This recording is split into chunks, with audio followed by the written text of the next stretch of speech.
너희는 이런 제목을 가지고 계속해서 말씀을 나누도록 하겠습니다. 나는 어떠한 삶을 살고 있습니까? 예수님의 제자로서의 삶을 우리 모두가 살아야 할 줄로 믿습니다. 그러면 예수님의 제자라면 어떻게 살아야 할까요? 예수님의 증인으로서의 삶을 살아야 할 줄로 믿습니다. 예수님께서 제자들에게 너희는 누구라고 하셨는지 살펴봄을 통해서 은혜 충만한 시간, 말씀 충만, 성령님으로 충만한 시간 될 수 있기를 원합니다. 너희는 이 모든 일의 증인이라 라고 말씀하십니다. 48절에 너희는 이 모든 일의 증인이라 라고 말씀하고 있는데요. 너희는 이 모든 일의 증인이다. 그 말은 너희는 예수님의 삶의 증인이다 라는 뜻입니다. 예수님의 고난과 죽으심과 부활하심의 증인이다. 그러니 너희는 이제 나를 증거하는 증인의 삶을 살아라 라고 말씀하고 있습니다. 우리 모두가 예수님의 삶의 증인, 예수님의 고난과 죽으심과 부활의 증인으로 사는 복된 삶이 될 수 있기를 원합니다. 다 같이 봅시다. 우리는 예수님의 삶의 증인입니다. 우리 예수님께서 어떻게 사셨는가 그것에 대한 증인이다 그 말이죠. 그래서 예수님이 우리를 위해 고난당하셨습니다. 예수님 우리를 위해 십자가에 못 돌아가셨습니다. 예수님이 3일째 되는 날 부활하셨습니다. 그 예수님이 40일 동안 이 땅에 계시다가 하늘로 올라가셨고 이 세상 마지막 날에 심판의 날에 다시 오십니다 라고 하는 예수님에 대한 증인의 삶을 살아야 할 줄로 믿습니다. 우리 모두가 예수님의 증인으로서 좀 더 부족함이 없는 복된 삶이 되기를 원합니다. 오늘 이렇게 생일잔치를 우리가 했는데 뭐 가족이 대신 나왔던 어쨌든 다 나오신 것 같아요. 느낌상. 예, 이런 일은 거의 없었어요. 그래서 야 금년은 하나님이 우리 교회 부흥시켜 주시려고 그런가 보다. 속으로 그랬어요. 얼마나 좋은지 몰라요. 생일이신 분들이 다 나와가지고 상 받아가니까 얼마나 좋은지. 저는 상 받아가면 더 좋습니다. 상 좀 많이 받아가십시오. 예, 얼마나 좋은지 몰라요. 성도가 함께 모여서 예배드리고 기쁨을 나누고 교제하니 얼마나 좋아요. 하나님은 더 좋아하실 줄로 믿습니다. 우리가 부활의 증인으로서 예수님은 부활하셨습니다. 그 예수님이 나를 구원하러 오셨고 그 예수님이 나를 구원하시기 위해서 십자가에 못 피 흘려 주셨으며 그 십자가의 보혈의 공로를 믿는 자에게는 누구나 구원함을 얻게 하셨습니다. 그러니 우리 모두 예수님 믿고 천국 갑시다 라고 외치는 우리의 삶이 되기를 원합니다. 우리가 항상 뭘 염두에 두고 살아야 되냐면 나는 예수님의 증인이다. 이걸 염두에 두고 살아야 돼요. 그 말은 무슨 말이에요? 증인은 증언을 해야 돼요? 안 해도 괜찮아요? 증언을 해야 그게 증인이에요. 내가 어떤 사건을 눈으로 봤어요. 근데 내가 분명히 증인인데 내가 입을 꽉 다물고 있어요. 그러면 증인이에요? 그냥 가짜 증인이에요? 가짜 증인이죠. 보기만 했지 말하지 않잖아요. 그러면 증인으로 나서는 게 아니잖아요. 그러니까 우리가 증인이라는 것은 뭐예요? 증인이라는 것은 곧 내가 증언을 해야 된다는 거예요. 증언을 할 때의 증인으로서의 그 가치가 있는 것이죠. 그래서 예수님을 우리가 믿는 자로서 나는 예수님을 믿습니다. 나는 예수님 믿게 천국 갑니다. 나는 구원받는데 예수 믿지 않는 당신은 예수를 믿지 않으니 천국에 갈 수가 없습니다. 나는 이 사실을 전할 수밖에 없습니다. 내 마음이 불일 듯 일어나서 불타오르는 마음이 있어서 전하지 않고는 내가 견딜 수가 없습니다. 그러니 우리 함께 예수 믿고 천국 갑시다 라는 우리의 심정이 돼야 된다는 거예요. 그리고 그렇게 전해야 된다는 거예요. 내가 증인이라는 걸 염두에 두면 그러한 말을 할 수가 있어요. 그런데 내가 증인이 맞나? 내가 예수님 증인이었는가? 잘 모르겠는데 전혀 뭐 그런 생각조차도 하지 않는다면 기회가 와도 전할까요? 안 전할까요? 전하지 않는다 그 말. 그럼 항상 나는 예수님의 증인이야. 어떻게 해서든지 증언을 해야 돼. 그래야 증인이라고 그랬어. 목사님이 그랬어. 내가 증인이어도 증언을 안 하면 가짜 증인이라고 그랬어. 난 가짜 증인이 되면 안 돼. 그러면서 항상 그러한 생각을 가지고 산다면 기회가 올 때 우리는 복음을 전할 수가 있는 거예요. 그래서 항상 복음 전할 준비를 하며 사시기 바랍니다. 그러면 기회가 옵니다. 뭐가 온다고요? 기회가 와요. 기회가 와요. 요즘은 너무나도 세상이 빨리빨리 바뀌는 시대입니다. 요즘 뭐 유명한 것 중에 하나가 포켓몬빵이라며요. 스티커 모으려고 막 차가 오는 거 오는 거는 창에서 내다봤다가 오면은 바로 가가지고 사오고 막 그런다대요. 저는 그런 일을 안 해봤습니다만은 요즘 또 그게 유행이라는데 언제 그게 끝날지 몰라요. 유행은 금방 지나갑니다. 금방 지나가요. 우리가 살아남는 방법은 새로운 것을 빨리 우리가 어떻게 해야 돼요? 습득을 해야 되고 거기에 적응을 해야 되고 또 내가 살아남는 방법은 새로운 아이디어를 내가지고 그 번뜩이는 아이디어를 통해서 내가 살아남아야 돼요. 그 방법밖에 없어요. 요즘은 세월이 아주 그냥 금방 지나가는 것 같죠. 왜냐하면 세상의 변화가 너무 빨리 변화가 일어나기 때문에 핸드폰도 금년에 사면 내년 되면 뭐가 돼버려요? 중고가 구형이 돼, 구형. 해마다 새 제품 나와요, 안 나와요? 나와요, 나와. 그러니까 지금 제일 좋아도 내년 가면 구형폰인 거예요, 구형폰. 네. 그러니까 지금 이 세대는 너무나도 빨리 지나가기 때문에 적응하기도 쉽지도 않고 살아남으려면 이러한 삶 속에서 우리가 어떻게 살아남아야 될 것인가 고민도 많이 해야 되고 연구도 많이 해야 되고 기도도 많이 해야 돼요. 안 되는 집이 있는가 하면 잘 되는 집이 있어요, 없어요? 분명 잘 되는 집이 있습니다. 그러면 그 집은 아무것도 준비도 안 했는데 그냥 손님들이 몰려오고 장사가 잘 되고 그럴까요? 천만의 말씀이에요. 그 집은 뭔가 다르기 때문에 사람들이 찾아가는 거예요. 다르기 때문에. 신안에도 뭐 12사도 섬이라고 그래가지고 그걸 만들어 놓은 섬이 있다고 그래요. 평소에는 손님들이 별로 없었대요. 근데 요즘에는 막 미어 터진대요. 예. 비결이 뭔가 했더니 새롭게 이렇게 꾸며놓고 그들의 마인드는 뭐냐면 한 번 온 사람이 다시 오게 하자. 이게 마인드라는 거예요. 그게 전략인 거예요. 그래서 왔던 사람들의 50%가 다시 온대요. 성공한 거예요? 실패한 거예요? 성공한 거예요. 성공. 우리 교회도 한 번 온 사람은 오고 싶은 교회가 돼버려야 돼. 한 번 갔더니 또 가고 싶다. 그래야 돼. 네. 그래야 부흥하는 거예요. 또 오고 싶죠?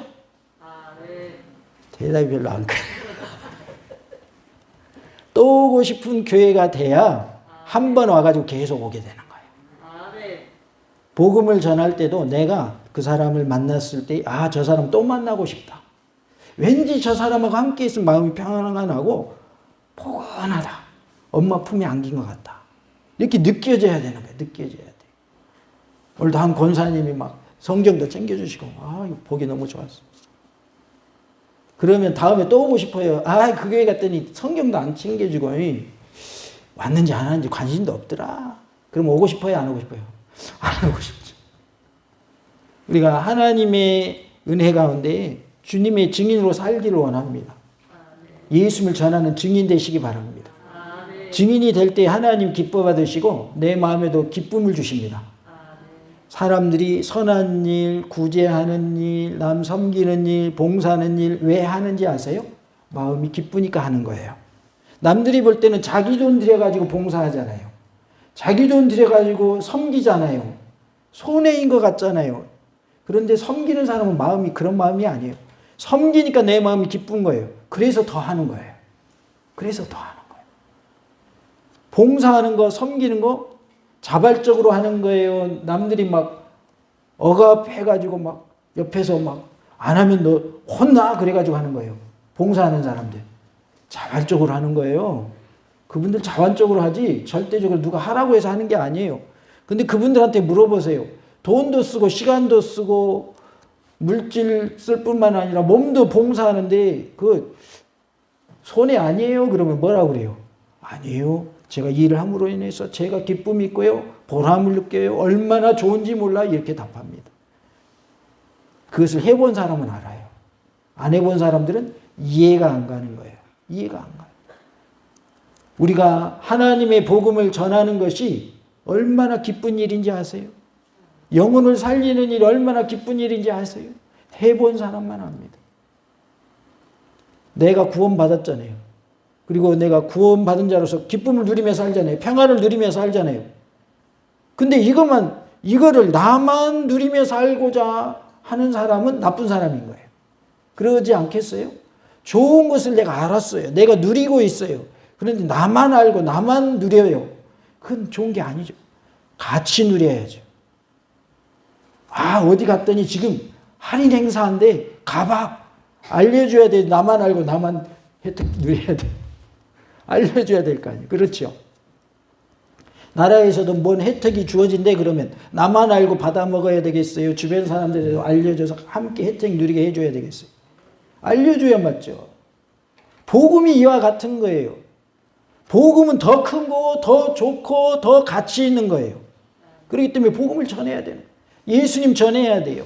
그러면 하나님이 기뻐 받으실 줄로 믿습니다. 그리고 복음을 전하는 나에게도 뭘 주신다고요? 기쁨을 주셔요. 감사가 넘쳐나게 하셔요. 감사한 일이 많을 때 감사하는 일이 많아져요? 아니면 감사할 때 감사할 일이 많아져요? 감사합니다 할 때 감사할 일이 많아지는 것이지 감사할 일이 많을 때 감사가 많이 나오는 게 아니에요. 실제로 감사 안 하는 사람들은 감사할 일이 많아도 감사해요, 안 해요? 안 합니다. 감사할 일이 수두룩 해요. 그래도 감사할 줄 몰라요. 그러나 이래도 감사 저래도 감사한 사람은 감사할 일 아니어도 감사합니다. 그러면 어려움이 와도 이겨내는 거예요. 하나님이 이 일을 통해서 나를 단련시키시고 정금과 같이 나오게 하시리라. 하나님이 더 좋은 것을 주시려고 고난을 통해서 복 주시려고 이거 통과하면 큰 복 주시려고 지금 나에게 지금 시련을 주고 계시는구나. 이렇게 생각하고 감사하면 시련도 이겨내기 쉽고 그 후에 하나님이 주시는 기쁨도 크고 또 하나님께서 내게 뭐도 주셔요? 복도 부어주신다고 말해요. 믿는 자에게 복을 주시는 거예요. 에이 목사님 거짓말하지 마요. 그렇게 믿는 사람은 그 말대로 복을 안 주셔요. 뭔 말인지 알아요? 그거는 나쁜 믿음이에요. 안 된다라고 믿는 믿음. 근데 그대로 돼요. 그것도. 안 된다라고 믿으니까 안 되는 거예요. 된다라고 믿는 자에게는 되는 역사가 나타날 줄로 믿습니다. 할렐루야! 우리는 예수님의 일을 계속 이어나가야 합니다. 예수님이 하신 일을 계속 해나가야 돼요. 그 일을 누구에게 맡기셨냐? 예수님이 하신 일을 증인들에게 맡겨주셨어요. 그 증인이 바로 누구다? 나다라고 말씀을 하고 있습니다. 47절에 보면 또 그의 이름으로 제사함을 받게 하는 회개가 예루살렘에서 시작하여 모든 민족에게 전파될 것이 기록되었으니라고 말씀을 합니다. 그의 이름으로 제사함을 받게 하는 회개라고 그랬어요. 여기서 그의 이름은 예수님의 이름을 말합니다. 이 내용은 예레미야 31장 34절에서 인용된 것으로 보이는데요. 온 세계에 전파되어야 할 것은 제사함을 위한 회개임을 말씀을 하고 있어요. 그래서 온 세계에 복음이 전해야 되는데 그 복음은 어떠한 복음이냐면 제사함을 얻게 하는 회개의 복음인 줄로 믿습니다. 회개의 복음을 널리 전파하는 우리의 모습이 되기를 원합니다. 세례 요한 때부터 회개하라 천국이 가까웠느니라 외쳤죠. 예수님도 첫 외치신 말씀이 뭐예요? 회개하라 천국이 가까웠느니라라고 말씀을 하시죠. 우리에게 있어서 이 복음 전파하는 일은 꼭 해야 될 일인 줄로 믿습니다. 누가가 인식하고 있는 기독교의 핵심은 회개 운동이라고 할 수가 있습니다.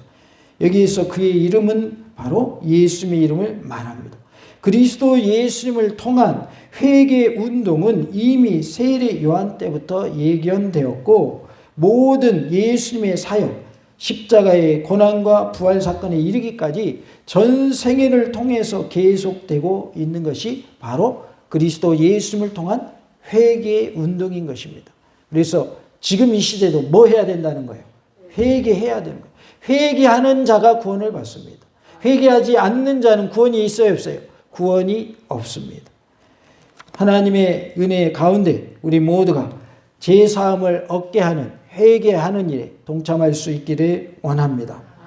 제사함을 위한 회개운동은 죄의식을 높이고 참회하도록 하는 데에 강조점이 있기보다는 죄의식으로부터 해방된 존재로서 그리고 전혀 새로운 방향을 향해서 근본적으로 변혁된 새로운 인간으로서 새롭게 변화된 삶을 살아가도록 추구하는 것입니다. 우리가 완벽하지는 않아요. 그러나 하나님의 자녀로서 매일매일 말씀대로 살려고 부단히 노력하고 힘쓰고 애쓰는 모습 속에서 변화되어지는 것을 하나님은 요구하고 계시는 거예요. 우리가 한 번 회개했다고 해서 그 다음에 그 죄 다시는 안 짓습니까? 또 연약해서 죄를 짓게 됩니까? 또 죄를 짓게 되죠. 그러나 그때 또한 우리는 뭐 해야 되는 거예요? 또 회개해야 되는 거예요. 그러한 과정 속에서 회개하며 또 회개하면서 변화되어져 가는 것입니다. 나는 회개해도 또 똑같은 죄를 지었네? 아이고 나는 이제 포기해야지. 그러면 그는 안 되는 거예요.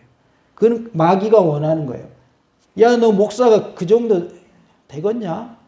야, 너 장로잖아. 너 권사잖아. 너 집사잖아. 너 성도잖아. 야, 성도가 그러면 쓰겠어? 마귀가 자꾸 외친단 말이야. 귀에서 속삭여. 그 말에 우리는 멈추면 안 돼요.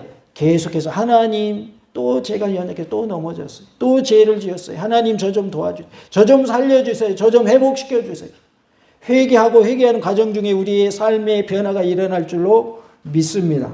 그래서 우리는 계속해서 죄에서 해방된 자로서 회개의 삶을 살면서 말씀대로 살려고 노력하는 과정 중에 힘쓰고 애쓰는 중에 점차적으로 변화되지는 놀라는 애가 있을 줄로 믿습니다. 예루살렘에서 시작하여 온 족속에게라고 말씀을 합니다.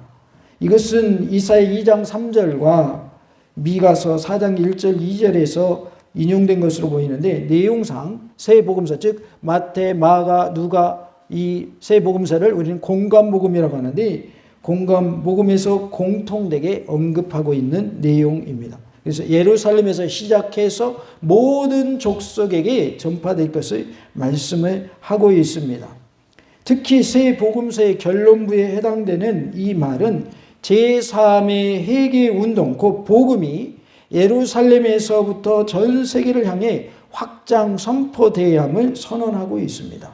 여기서 강조되는 것은 예루살렘에서라는 말보다는 모든 족속이라는 말에 강조점이 있습니다.